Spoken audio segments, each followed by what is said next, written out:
And you are listening to KYRS Medical Lake in Spokane, 88.1, 92.3 on your FM dial.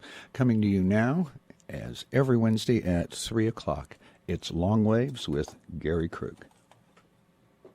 Oh, and today, my very special guest, whom I will introduce momentarily.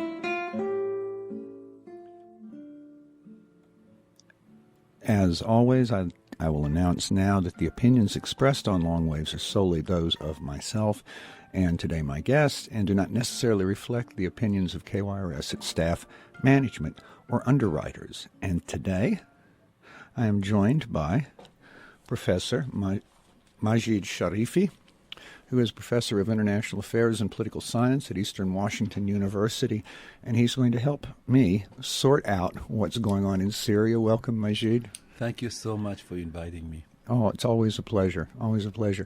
So there's so much going on now. We've got the Turks have issued a de facto blockade of the Bosphorus from the Black Sea to the Dardanelles and hence into the Mediterranean, blocking Russian movements.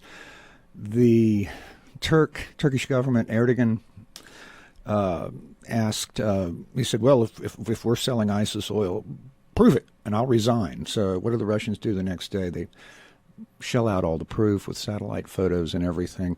The situation is just hotting up very much. So where do we start? Who are the players and what are their games, Majid?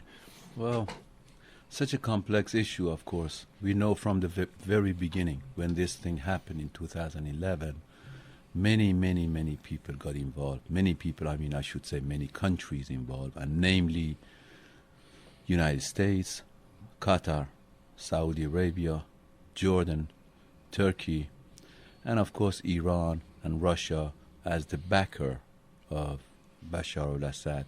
So what essentially started a very soft, democratic resistance against Assad, which Assad is believably a dictatorial regime. Nobody can defend him, or nobody is, in fact, from a dictatorial regime that they wanted some more freedom, some more democratic rights, some better elections, more job, less corruption, all the regular things. And then, of course, we know, you know it, I know it. I remember at this very radio station I talked about how, at the time, Ford, I forgot his first name, our ambassador Ford, was running around from city to city and trying to organize rebellions, and millions, and now, by now, billions of dollars worth of arms just flew into this rebellion and turned it into an armed rebellion, essentially creating a fiefdom, Syrian fiefdom, where at the time there were about close to 1,500 armed groups. 1,500. And now they have been reduced to 100. And then from that 100, there are 7 or 8 armed groups that each one of them are supported by a major power, regional and international, with different interests. And those major powers we'd be talking about, so the United States, Saudi Arabia, UAE, Qatar, Iran, Jordan, and Turkey, and certainly certain local powers too. And the whole idea of democracy, and if you guys remember the misnomer now, the Arab Spring, which the U.S. superficially supported it, but it actually worked into corrupted. It corrupted it in Egypt, and it corrupted it in Tunisia, even though it turned out to be a little better. And it destroyed it, turned it into a civil war, whereas now, and I shouldn't say it turned it as a singular entity, because I believe that U.S. is complicit in this war, in this criminal act, but at the same time, U.S. is not the only actor. We have to understand that this was a dynamic and maybe 3-4 wars at the same time.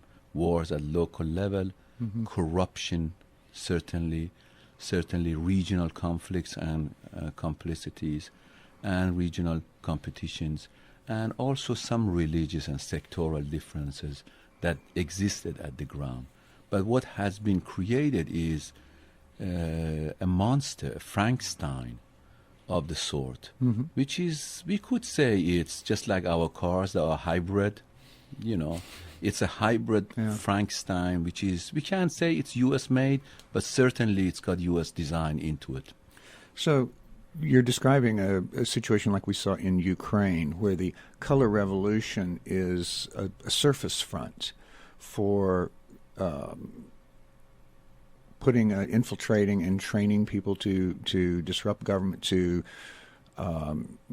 become involved in increasingly violent activities, to undermine existing powers and make it all look like it's democratic. It looks like it's grassroots, but it's really AstroTurf.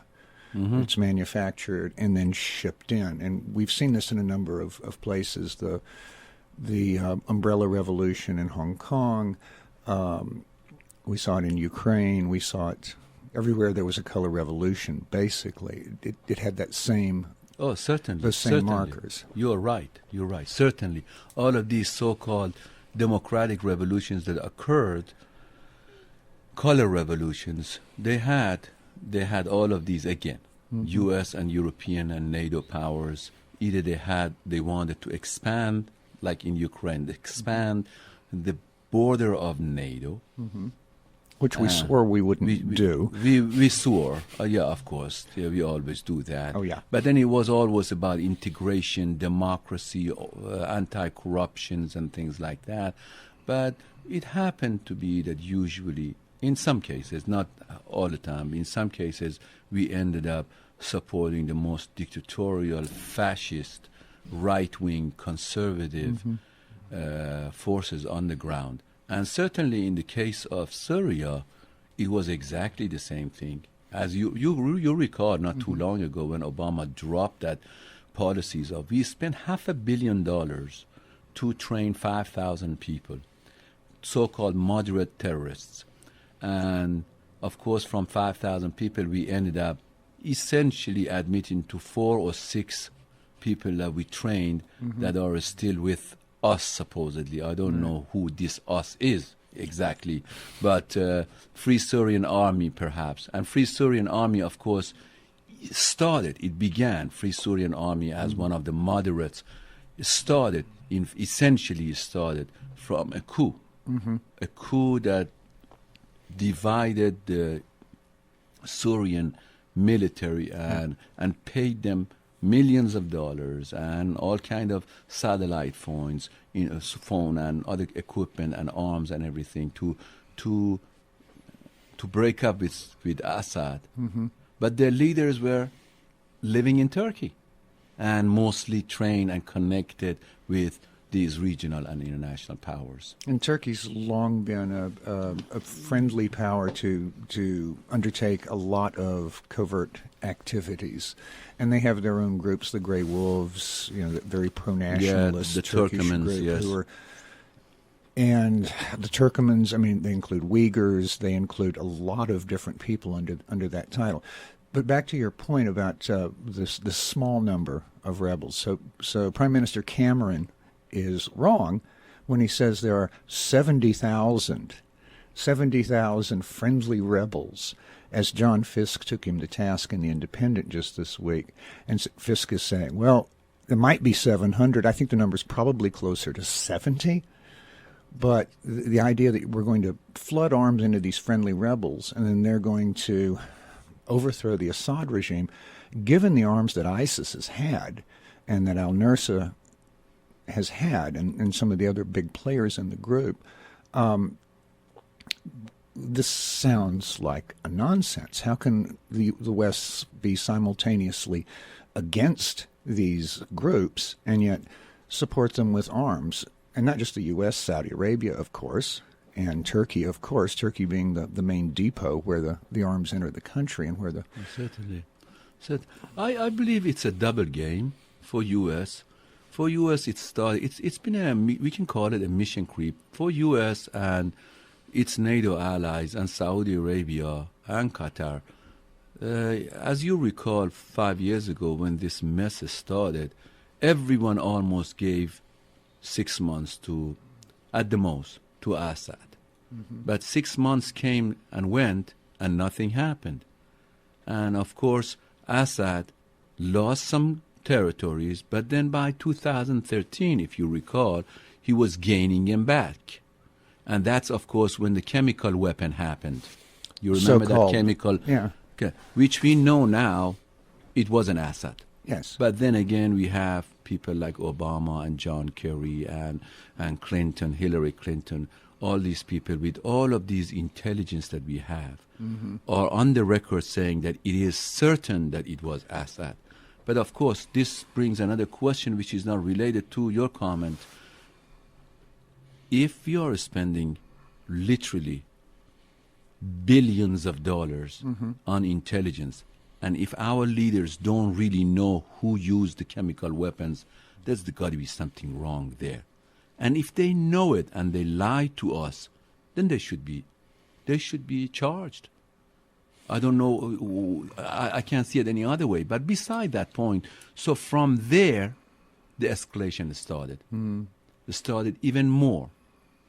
Until that time, U.S. was just training, advising in Jordan and Turkey, and Saudi Arabia was putting out the cash. Qatar was putting out the cash, of course, because there is a competition between Qatar and Saudi Arabia and UAE. They were supporting different groups. And it was right around that time that ISIS, the Islamic State of Iraq, in fact moved into Syria.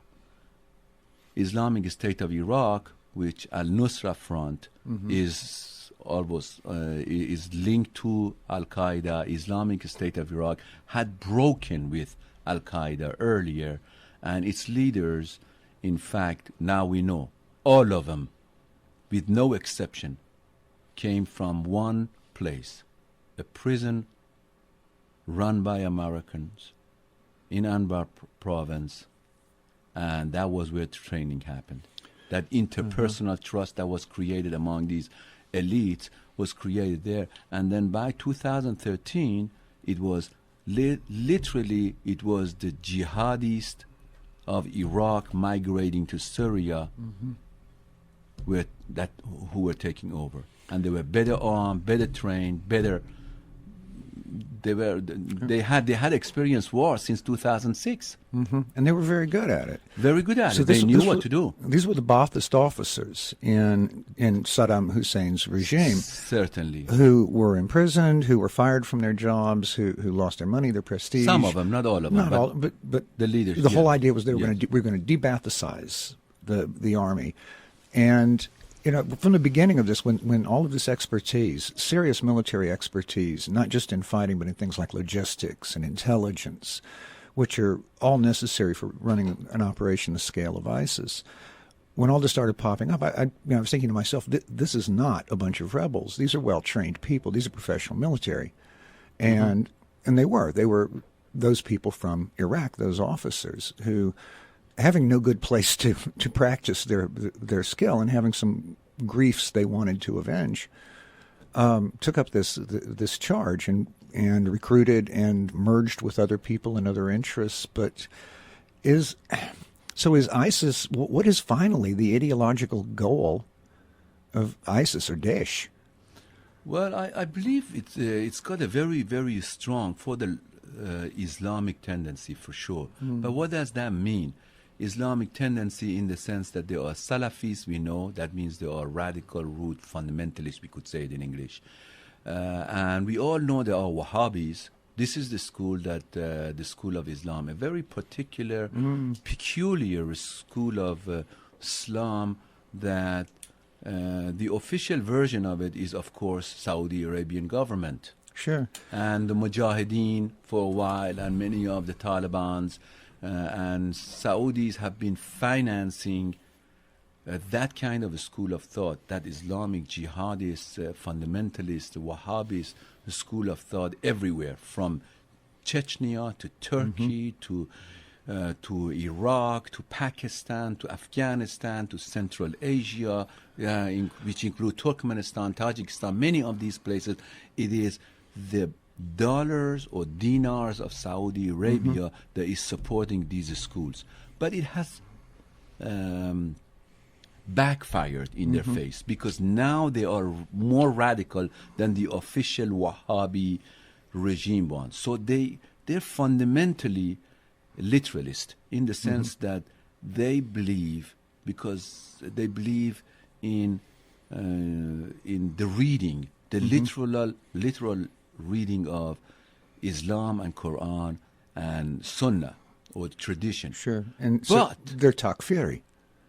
Yeah, takfiri means if you're not with us, you're against us, in a sense. If you don't believe in these two simple things, you're not believing in Allah, not believing in God, and not believing that Muhammad is a messenger of God, then we takfir you. You are kafir, or you are infidel. And if you're infidel, you're as good as no good, as good as dead. So, but this literal meaning, of course, has very little tradition in Islam, I must say. Very little tradition, because Islamic jurisprudence of different schools does not accept that. The literal meaning of these texts obviously has to be interpreted. And then if you make it to be literal, that means any petty criminal, anybody who claims that they can read, they can actually interpret Islam and the school without history and all of that. And it becomes a very, very dangerous situations. Which is where we are with the Wahhabi. Well, in the 1920s, the family Saud was machine gunning Wahhabis in Saudi Arabia, and then later on they figured it would be better to export them to Pakistan, to basically anywhere out of the country, give them money, buy them off, essentially. But as you point out, this is an extremely dangerous game, because they've funded these groups, and now they have a very large congregation, if you will, to draw on, and a lot of influence all the way from Morocco to Pakistan. So no, certainly they have, and we have closed our eyes to it, and still up to now we are closing our eyes to it. You got to remember that Saudi Arabia, of course, the whole name is just so ironic and so misnomer. This whole kind of this Arabian Peninsula became Saudi Arabian family, only a tribe became the owner of everything. And of course, to rule that peninsula with all of its tribe, they did cooperate with Wahhabis, with Muhammad Wahhab, and also the family and tribe that came from that, and created a state whose legitimacy is the protections of the two holy mosques. That's their legitimacy. And then, of course, with that legitimacy, so it's a very official religious government. And then in that kind of Wahhabism, sultan or king or whatnot is in charge of the temporal affairs. And the sheikhs and the mullahs, let's say in English, are in charge of rules and laws and things like that. They have lived with that, because these two tribes, these two families work together hand in glove. And it's been going on like that. But at the same time, we must remember that the most opposition to Saudi Arabia, the most militant opposition to Saudi Arabia all along has been from two wings. Very weak link of liberalism, which exists, and it's becoming maybe stronger. But their opponents are, in fact, even more radical Wahhabis. It's ironic, but it is true, because they have created a social base for themselves. And many of these foreign fighters go from Saudi Arabia to fight. Mm-hmm. And Saudis have put themselves in a very weird position. On one point, they have depicted these infidels and this religious, very harsh Islamic Sharia law, which has no precedent in history any other place. And they have empowered many of these mullahs that are literally crazy. Mm-hmm. And they have created this particular school of thought. But at the same time, they're threatened by it. So they need to feed it. I could say, and please pardon me if this analogy may not totally work, it's pretty much like the Republicans in this country. Their rhetoric against so many social values that exist today in America is so right-wing, is so out of context, is so unreal, so stupid, so crazy. So they are stuck with that. And sometimes racist, although in the name of culture and things like that. You see that those rhetoric that at local level they use in order to come and win the seats in the parliament or the Congress or House, it always comes back to haunt them in the general election.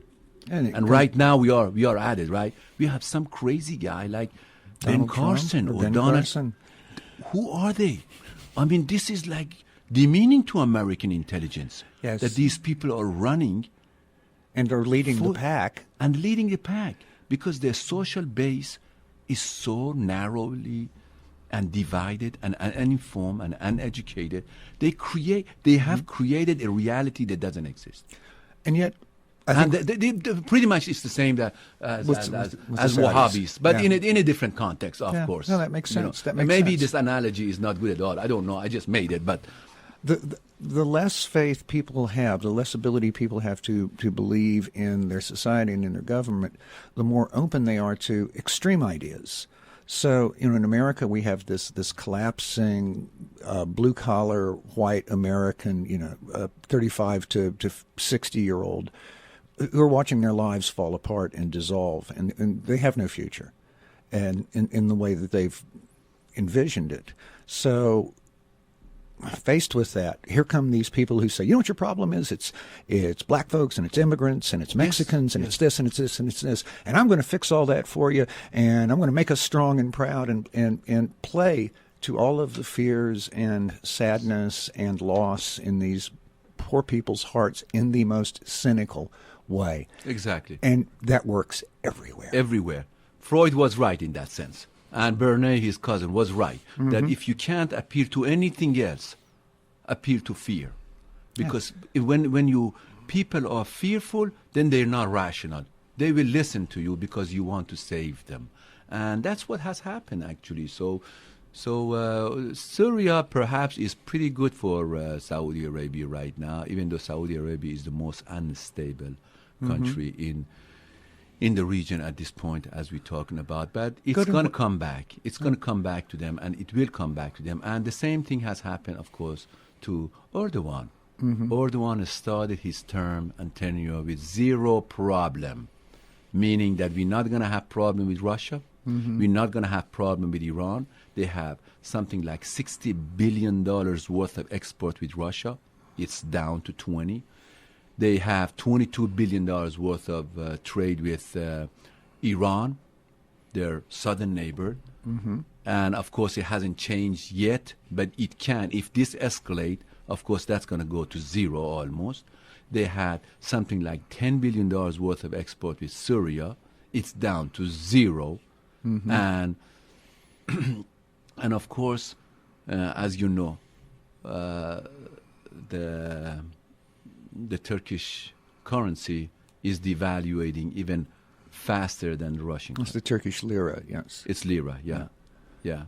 And so, in effect, Erdogan is also paying a huge price. But he is stuck in a situation where he cannot back off because he has focus. His seat depends on creating this unreal reality that Turks are threatened by Kurds immediately.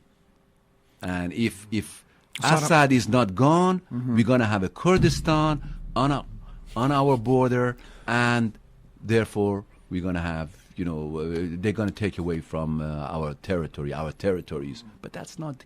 Saddam Hussein played the same card. His use of various forms of chemical weapons. And people said, he used them on his own people. They weren't his own people. He used them on the Kurds and on the Iranians. Yes. Yeah, and so the Kurds have no friends over there, in any of the large players.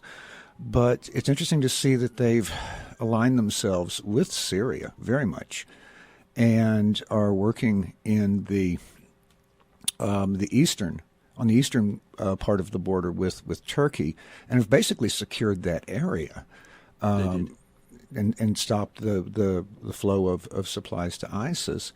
Meanwhile, on the western end of that border, just north of Aleppo, the Syrian Arab Army and supported by Russian aircraft are also kind of locking up that border a lot, very much diminishing the amount of smuggling that can go in both directions. There have been widespread reports of antiquities being one of the great exports of ISIS through Turkey, yes. Some of which have even turned up in the U.S., and of course oil from the captured oil fields, which the U.S. has refused to bomb because they were concerned about environmental issues and maybe harming the future infrastructure of these countries. Oh, gee. You just need wings to stay above it all, don't you? Yeah, it's kind of crazy that, of course, to Obama's credit, last week or 2 weeks ago, that we did attack a carnival of oil tankers, and we destroyed about 120 of them or so. But I am also concerned about the life of civilians, because obviously this is a war economy that started in 2003, and this war economy essentially has involved millions of people. Indeed. And those truck drivers, indeed, have no other way of. I mean, they were smuggling before for Saddam. This started, this whole thing, this oil economy, started under sanction with Clinton. Not Clinton, I'm sorry, George Bush, which Clinton, in fact, not George H.W. Bush. H.W., The right. first Gulf War, if you recall, when we went to Iraq, then there was an oil embargo on Iraq, food for oil program, and that infrastructure was created. Everything has a history to it, unfortunately, and the history cannot be changed. And the war economy began there when essentially, I don't know how many, I would say at least hundreds of thousands of people are involved in smuggling oil. So smuggling oil through informal channels has been around for a long time. It's pretty difficult to fight it. Iranian used to benefit from it a lot under the sanction, because Saddam used to, even though they were enemies, they were selling it to Iran, and then Iranian was selling it, of course, the oil market. And of course, that was built and strengthened later during the invasion of Iran. And then, of course, the empowerment of the Kurds. Now, believe it or not, Kurds are complicit in this. Okay. The Kurdish leader. Because it's without Kurdish leaders, this oil economy would not be possible. But we like that. We like that because we've been empowering the Kurdish leader, namely Barzani family or tribe, to be able and to be enabler of selling the Iraqi oils to Turkey. Yeah, it does kind of ring the table when you tap it a bit. Yes, to our listeners. Yeah. So everybody is involved, and when you untangle it away from all of the political rhetoric and the bluff and bluster of the new barbarians, in which group I include the United States, really it's a lot of people dealing with the cards they've been dealt. Yes. And how do we how do we survive this? How do we make the most of this? Back to the oil embargo that George H.W. Bush put into place and Clinton enforced. Because after Bush had bombed the water processing and the sewage plants, and of course the embargo stopped the heavy equipment from coming in so they could rebuild it, they were losing 5,000 children a week. Yeah. In Iraq alone, 5,000 children a week. Numbers for the total vary between 500,000 and a million. And I remember Madeleine Albright's famous response when she was asked, "And are you okay with this?" And she said, "Is it worth it?" They asked. Is it worth it? Yes. And her response was, "Yes, we think it was." Yeah. So, 500,000 to a million Iraqi children die. As George Galloway said, most of them, before they even knew they were Iraqis, yes, from cholera and dysentery and such. And we are still stuck in the same situation in a sense that and I hate to say we because I'm certainly not a part of it. I know you're not a part of it. I know a great majority of Americans are not a part of this we that we're talking about. But I don't know what pronoun to use in here. But a whole lot of people are ignorant of the fact that the life or the lives of millions of people doesn't matter. It doesn't matter. The Syrian lives do not matter. If the Syrian lives mattered, in fact, we would not destabilize regime of Saddam Hussein the way we did, or overthrow him the way we did. We would not overthrow Bashar al-Assad, or wanted to overthrow. Obama would not come to American people and he would make the position of saying that he must go. This is imperial arrogance. And overreach. And overreach. Not only it's going to be in the end defeat, this is not even pragmatic, but more than in anything else, on a moral, human level, this is so immoral. We're not grieving for the lives of all of these hundreds of thousands of people. So far we have something like the estimate 250,000 people have died. And right now, right before the Vienna conference, we are escalating for the hope to get a better position of Bashar al-Assad leaving maybe 6 months or a year, and how many, or 2 years. So, and how many pints of blood is that exactly? How many children's futures? How do you rationalize that? Yeah. How do you allow yourself to take the position of that Assad must go? Who the hell appointed us to be this self-appointed leader of the world? Well, it worked out so well when we did it in Libya and left that smoking hellhole of a place. I mean, Gaddafi was crazy. Crazy. He was not a stable person, but he held that country together, and he kept the southern border of Europe below his southern border. And in exchange for those two little things, he got a lot of largesse from Europe and from the U.S. But then to suddenly knock him off, and again, one of those nightmares that screams in my head sometimes is Hillary Clinton being interviewed about, so what do you think about how things went in Libya? And she says, well, we came, we saw, he's dead. And then she cackles. Yes. Really? Yes, I remember that clip. Yeah. So imperial. And of course the quotation is of course from we came, we saw, we conquered. Weenie, weedy, weechi, yeah. Yeah. But it reflects that imperial right and privilege which white people in the West, Europe, and America in particular have exercised throughout the world, as long as they've existed as countries and began extending these imperial reach. Whether it's Britain with the white man's burden, or it's America making the world safe for democracy, or it was the French doing whatever the hell they called what they were doing in Indonesia and Algeria and in such places, or the Dutch. This notion. I think Chomsky put it nicely when he said there are noble victims who are worth mentioning, and they're the ones who come from your side, and then there are the ignoble victims. who have no name, don't count. don't count. If you look at, Nameless. since the beginning of the 2003 wars, according to some figures I've seen, the U.S. is responsible for somewhere between 2 and 3 million dead as a direct result of the wars in Afghanistan, Libya, Syria. And in that period, there have been maybe 200,000 dead worldwide from terrorism. And that's including Boko Haram and just everybody else who's out there killing people.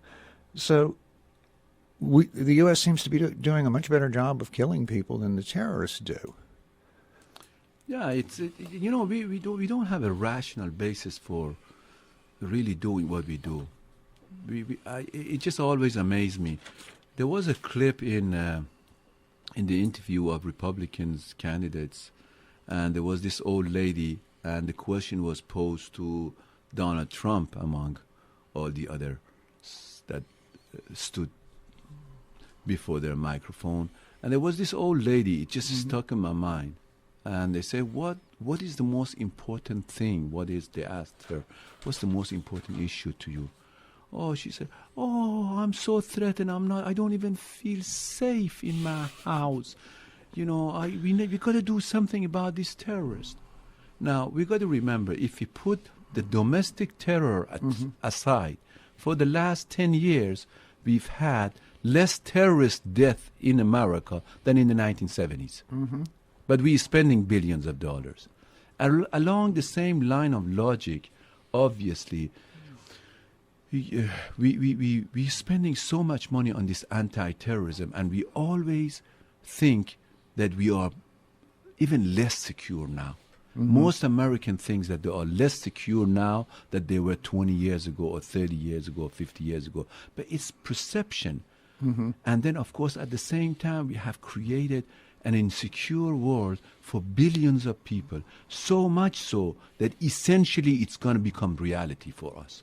And the great example is, of course, this not grieving for the others, but glorifying our own death. Right. So this tragic incident happened in Paris. 2 days before that, there was in Beirut. Indeed. In Iraq, in Baghdad, every day. Yeah. In Damascus, every day, some of the weapons that we have provided to these crazy, murderous attackers are just lobbing it into Damascus. A beautiful city, an old city, a cradle of civilization. I've been there myself. It's just fantastic, fantastic people. And so many refugees. Remember, 3 out of 5 refugees are still rushing to Assad and his territory, and they're living there. Many of them in Damascus now. Well, they're better off there than they are with ISIS. Oh, certainly, anybody is, right? Yeah. But then we provide these conditions. We don't say anything. We don't grieve for them. And all of a sudden, the tragic of Paris becomes yet another incident, another threat, another fear-mongering where David Cameron is mobilizing to send fighter jets to Raqqa to fight or to bomb Raqqa, for God's sake, as if 62 countries are not enough. Now we need more fighter jets. Germany is doing it. France is doing it. France is set the Charles America de Gaulle. is sending their F-16 to Turkey to make sure that there is less distance from Turkey to Raqqa. And of course all the other regional allies of the United States saying that, yes, we're going to bomb ISIS. And it's been how many years almost since 2014? Well, you remember Orwell said it's important that the war not end, that the war continue forever, because the purpose of the war is not victory. The purpose of the war is eternal war, which creates production, which continues to enrich and empower the military-industrial complexes of the world, and it allows as well the creation of the security state. I mean, France has enacted their Emergency Powers Act. Every time somebody stumbles on a rock, they blame it on a terrorist, and the U.S. feels like they've got to ratchet up the whole security state apparatus. but we know it's largely ineffective. Oh, It's hideously intrusive. It's unconstitutional. And yet Americans clamor for it because they're told they must be afraid. Listeners, honest to God, true story, you are more likely to be killed by falling furniture in your home than you are by a terrorist in the United States. Unless, of course, it's a white, male, American terrorist, in which case your odds go up rather considerably as opposed to, being killed by some kind of foreign terrorist. But, one of those gun-loving NRA clones with a lot of misogyny and a great deal of hatred and not much sense about what to do with it, who go out and commit these mass murders that we have had, 351 mass murders, I think is the figure I saw this morning, since the beginning of this year in this country. Not one of them committed by foreign terrorists. Not one of them. You want something to be afraid of? Be afraid of white guys with guns. Really. But it's that perception that is so easily placed in people's minds, and we fall for it every time. We have. And of course we're paying for it. We're not paying for our schools. No. You and I know Yes. how bad it is nowadays. Like 70% of the tuition for our students are paid out of their pocket on loan money. It's shame. It's a shame. It's criminal in a sense. It is. And then we're paying for all of these nonsensical stuff, which results even in more insecurity. Not only for us, but for the others. Now, this is, if you and I or anybody from the streets of America, they had planned this war, which began in 2001. And at many, many stages, let's just talk about a few of them. Planning, it failed. Strategically, as far as the role of U.S. as a world power. Let's say we are imperial officers and we want to make America to be the strongest country in the world, economically and politically and prestige-wise, credibility. It has failed in all three fronts. Indeed. Strategically, we failed. Planning-wise, we failed because at every level, we could not accomplish what we said we will accomplish. How about the case of refugees? How about the case of credibility? How about the case of even military victories? ISIS has more territory since we've been bombing them than we started.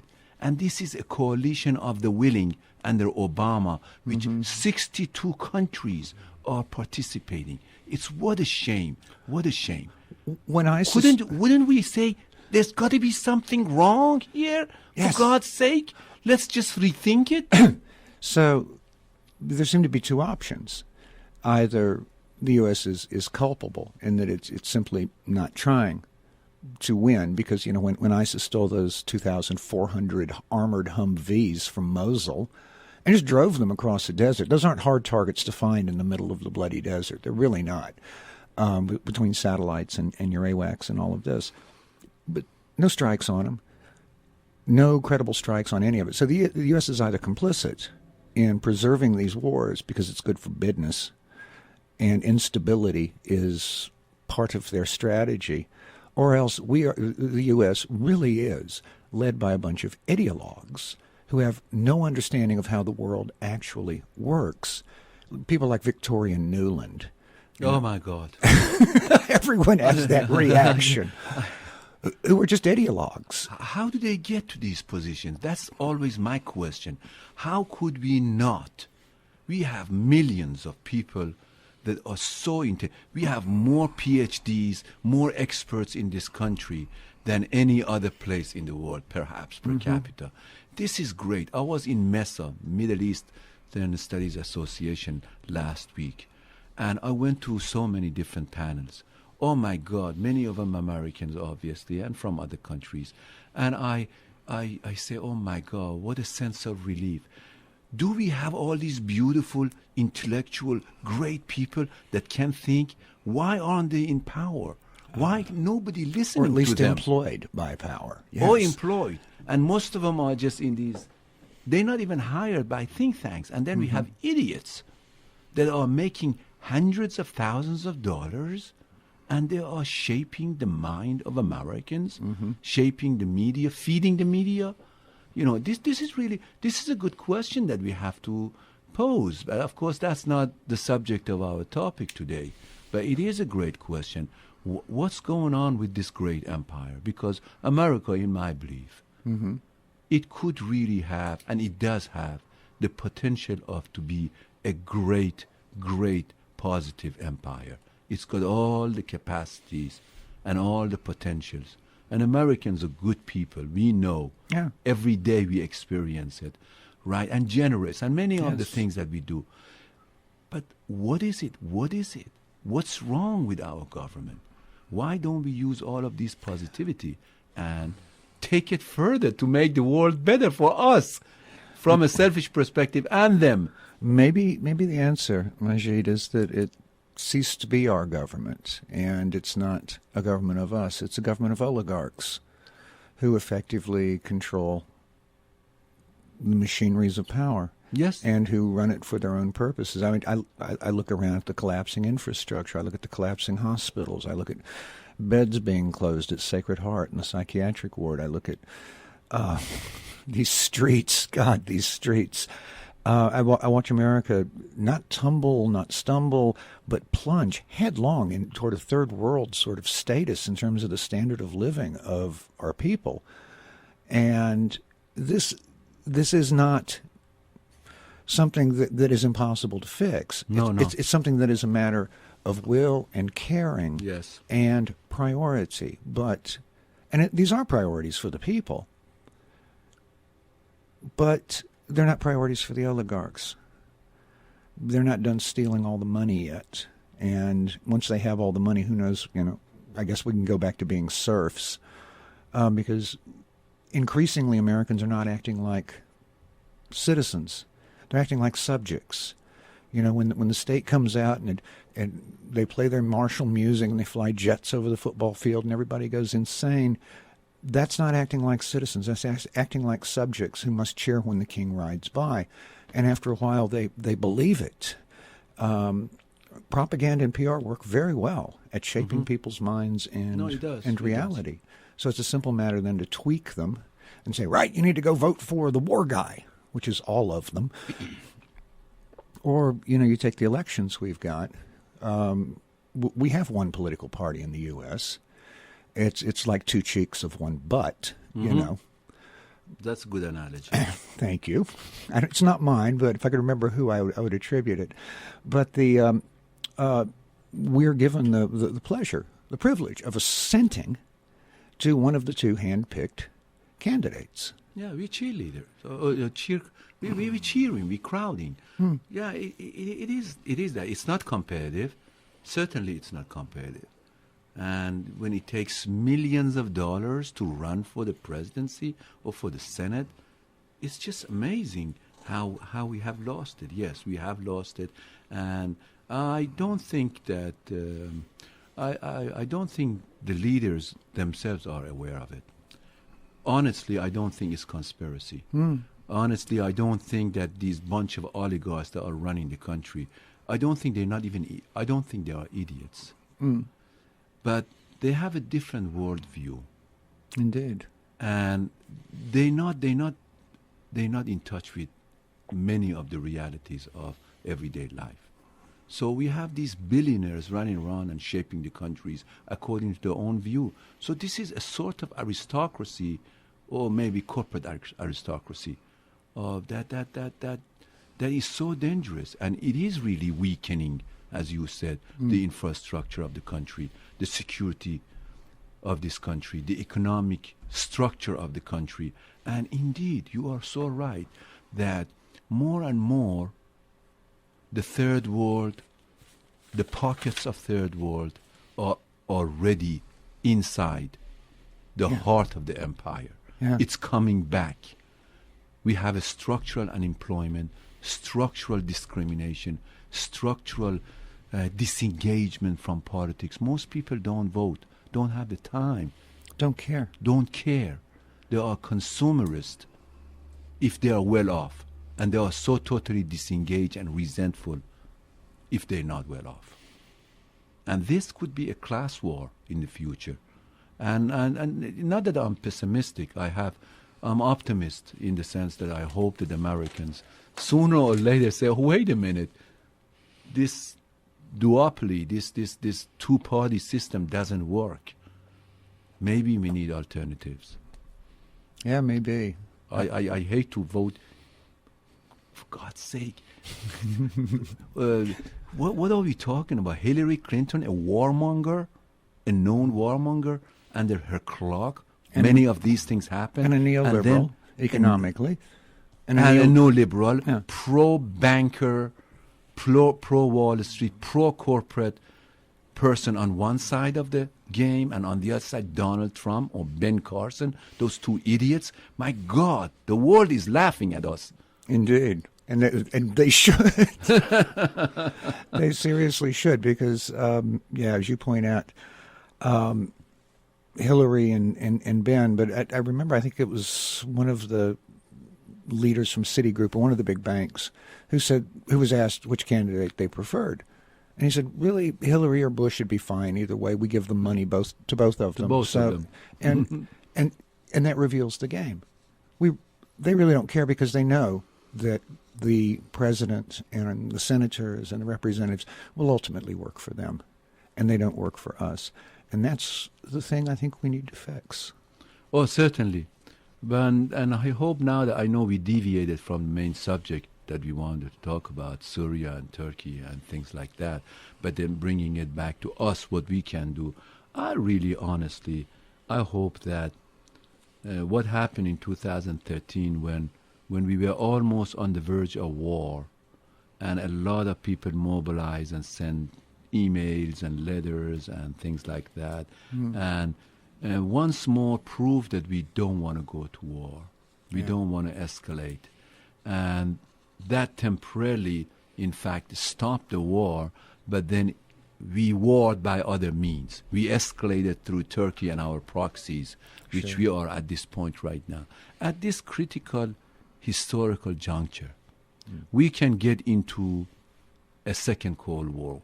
Oh, we're already there. Or maybe hot war by proxies. Yeah. But this Cold War is different than the Cold War before, because the regional actors are stronger, the arms are different. And we really, even though you and I right now talked about that we are relatively secure, but this can change. This can change. So what we need to do is we have to stop Obama administration at this point to escalate the war. We need to stop this escalation. We really do. I would agree with you there. Majid, you will come back and talk more at some point in the future? Sure. I'll be glad. Thank you so much. That's wonderful. Thank you so much for coming on today. You've been listening to Long Waves Radio with Gary Krug. My guest today is Dr. Majid Sharifi, professor of international studies and political sciences at Eastern Washington University. I've got to do a little plug here and tell you again that if you have a car, truck, boat, some kind of vehicle thing you want to get rid of, it's just sitting around doing nothing. Maybe it runs, maybe it doesn't. We don't care. Give us a call at 855-KYRS-CAR. 855-KYRS-CAR, and we will arrange to have it picked up for free. They'll tow it away, drive it away, whatever has to happen to it. You'll get a really nice tax deduction you can take off of your income tax next year, and KYRS will get a little money to help us stay on the air. So, again, hold this in your mind. If you know anybody or just want to get that clunker out of your yard, 855-KYRS-CAR. And I will remind you that you're listening to KYRS, Medical Lake and Spokane, 88.1, 92.3 FM. Thank you so much for joining us today on a very special show. And until next week, stay smart, stay intelligent, keep your head up, and don't believe everything you hear. Bye now. That we utilized for this donation.